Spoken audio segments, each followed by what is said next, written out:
Buenos días, mi nombre es Gustavo Lespada, soy investigador del Instituto de Literatura Hispanoamericana y me voy a sumar a esta iniciativa de lecturas de los investigadores del Instituto.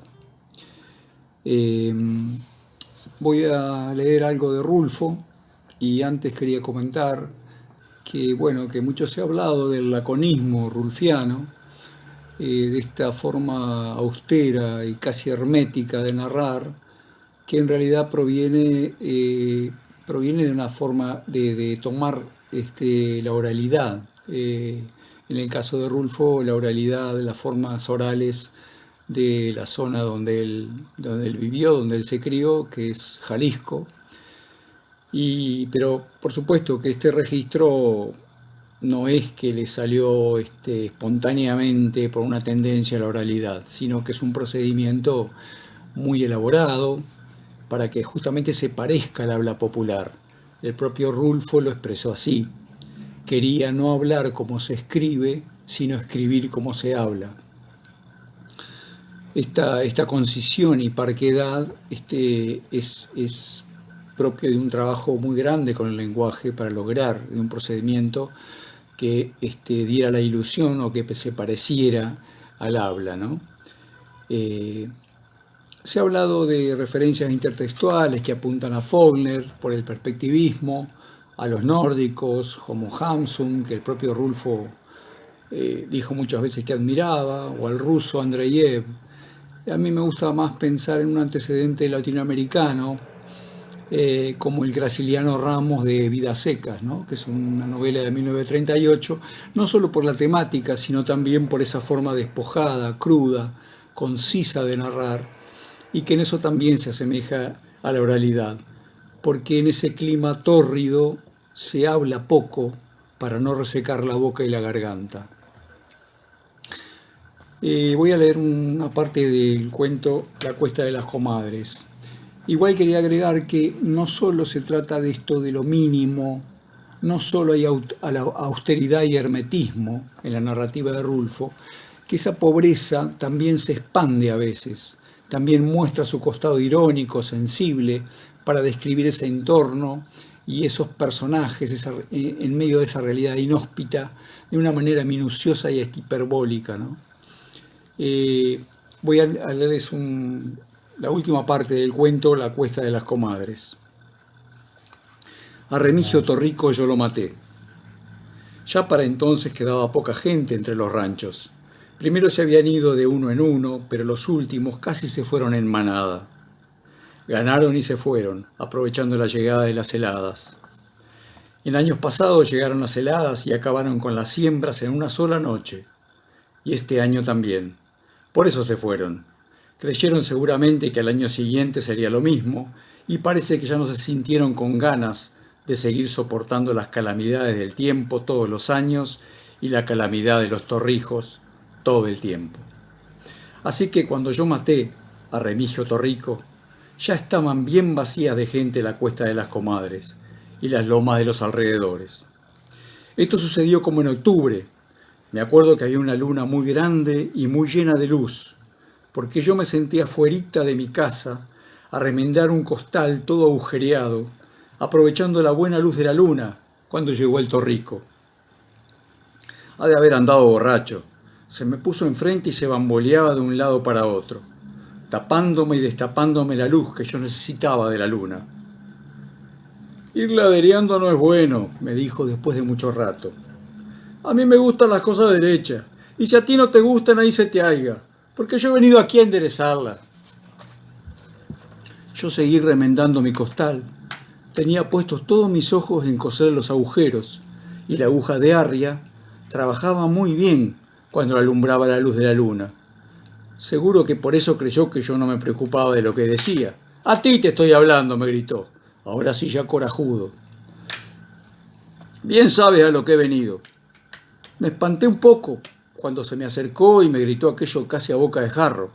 Sin embargo, traté de verle la cara para saber de qué tamaño era su coraje y me le quedé mirando, como preguntándole a qué había venido. Eso sirvió.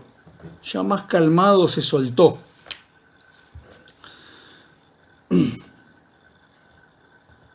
se soltó diciendo que a la gente como yo había que agarrarla desprevenida.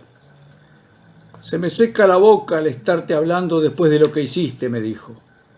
Pero era tan amigo mío, mi hermano, como tú, y solo por eso vine a verte, a ver cómo sacas en claro lo de la muerte del Odilon. Yo lo oía ya muy bien.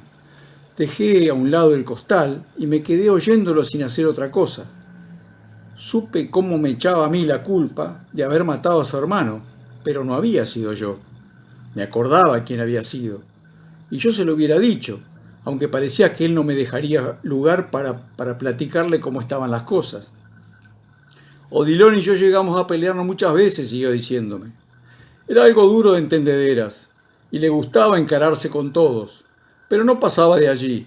Con unos cuantos golpes se calmaba. Y eso es lo que yo quiero saber. Si te digo algo, si te dijo algo, o te quiso quitar algo, o qué fue lo que pasó. Puede ser que te haya querido golpear y tú lo madrugaste. Algo de eso debe haber sucedido. Yo sacudí la cabeza para decirle que no, que yo no tenía nada que ver. Óyeme, atajó el Torrico. Odilon llevaba ese día 14 pesos en la bolsa de la camisa. Cuando lo levanté, lo esculqué y no encontré esos 14 pesos. Luego ayer supe que te habías comprado una frazada. Y eso era cierto.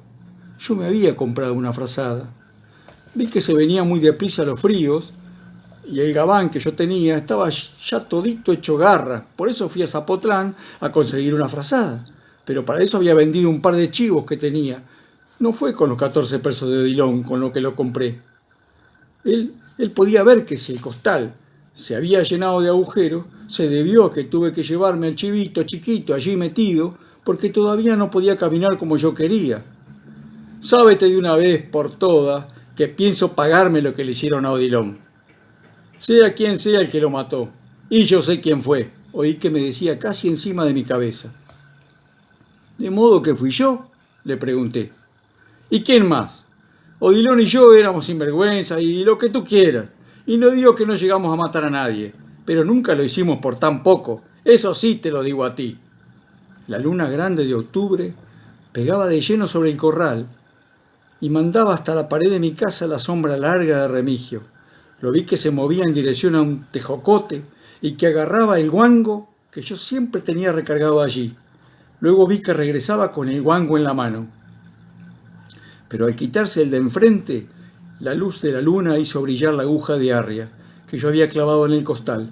Y no sé por qué, pero de pronto comencé a tener una fe grande, muy grande en esa aguja. Por eso, al pasar Remigio Torrico por mi lado, desensarté la aguja y sin esperar otra cosa se la hundía a él cerquita del ombligo.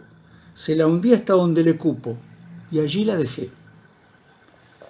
Luego se engurruñó, como cuando da el cólico, y comenzó a calambrarse hasta doblarse poco a poco sobre las corvas y quedar sentado en el suelo, todo entelerido y con el susto asomándole por el ojo. Por un momento pareció como que se iba a enderezar para darme un machetazo con el guango, pero seguro se arrepintió o no supo ya qué hacer. Soltó el guango y volvió a engarruñarse. Nada más eso hizo. Entonces vi que se le iba entristeciendo la mirada como si comenzara a sentirse enfermo. Hacía mucho que no me tocaba ver una mirada así de triste y me entró la lástima. Por eso aproveché para sacarle la aguja de arria del ombligo y metérsela más arribita, allí donde pensé que tendría el corazón. Y sí, allí lo tenía, porque nomás dio 2 o 3 respingos como un pollo descabezado y luego se quedó quieto. Ya debía haber estado muerto cuando le dije: mira, Remigio, me has de dispensar, pero yo no maté a Odilon. Fueron los alcaraces. Yo andaba por allí cuando él se murió, pero me acuerdo muy bien que yo no lo maté. Fueron ellos, toda la familia entera de los alcaraces. Se le dejaron ir encima, y cuando yo me di cuenta, Odilon estaba agonizando. ¿Y sabes por qué? Comenzando porque Odilon no debería haber ido a Zapotlán. Eso tú lo sabes. Tarde o temprano tenía que pasarle algo en ese pueblo, donde había tanta gente, tantos que se acordaban mucho de él. Y tampoco los alcaraces lo querían. Ni tú ni yo podemos saber ¿Qué fue a hacer él a meterse con ellos? Fue cosa que de un de repente. Yo acababa de comprar mi zarape y ya iba de salida cuando tu hermano le escupió un trago de mezcal en la cara a uno de los alcaraces. Él lo hizo por jugar, se ve que lo había hecho por divertirse, porque los hizo reír a todos, pero todos estaban borrachos. Odilón y los alcaraces y todo. Y de pronto se le echaron encima. Sacaron su cuchillo y se le apeñuscaron y lo aporrearon hasta no dejar de Odilón otra cosa que sirviera. De eso murió. Como ves, no fui yo el que lo mató. Quisiera que te dieras cabal cuenta de que yo no me entrometí para nada. Eso le dije al difunto Remigio. Ya la luna se había metido del otro lado de los encinos cuando yo regresé a la cuesta de las comadres con la canasta piscadora, vacía. Antes de volverla a guardar, le di unas cuantas zambullidas en el arroyo para que se le enjuagara la sangre. Yo la iba a necesitar muy seguido y no me hubiera gustado ver la sangre de Remigio a cada rato. Me acuerdo que eso pasó allá por octubre, a la altura de la fiesta de Zapotlán. Y digo que me acuerdo que fue por esos días porque en Zapotlán estaban quemando cohetes, mientras que por el rumbo, donde tiré a Remigio, se levantaba una gran parvada de sopilotes a cada tronido que daban de los cohetes. De eso me acuerdo. Bueno, aquí hemos tenido un ejemplo de esta forma de narrar de Juan Rulfo, este laconismo, esta concisión, pero también esta expansión que aparece a veces, como en este caso, en este final del cuento, La cuesta de las comadres. Esta falta de dramatismo para narrar un asesinato, un hecho de sangre, una muerte, este desapasionamiento, este desapego frente a la muerte, tiene que ver con la cultura mexicana, con la cultura popular, como lo ha señalado, entre otros, Carlos Monsiváis. Es decir, que habría en la cultura popular mexicana remanentes, resabios, marcas arcaicas de las culturas previas a la conquista, que concebían a la muerte, entre los aztecas, por ejemplo, concebían la muerte como la continuidad de la vida. No había un corte definitivo entre la vida y la muerte. Esto se percibe entonces en esta forma que tiene el pueblo mexicano de seguir, digamos, festejando el Día de los Muertos y donde no hay una... Esto se ve claramente también en Pedro Páramo, donde toda la novela está formada por esos murmullos que provienen de ultratumba y donde los muertos siguen viviendo, ¿no? Siguen contando y siguen viviendo, y todo el texto de Pedro Páramo está narrado desde la muerte. Entonces, este aspecto, digamos, en que Rulfo, con sus procedimientos, de alguna manera escribe sobre la cultura popular, escribe como se habla, como decía él, en este aspecto se revela también como un transculturador, ¿no? Parafraseando a Ángel Rama. Bueno, esto ha sido todo por ahora. Muchas gracias.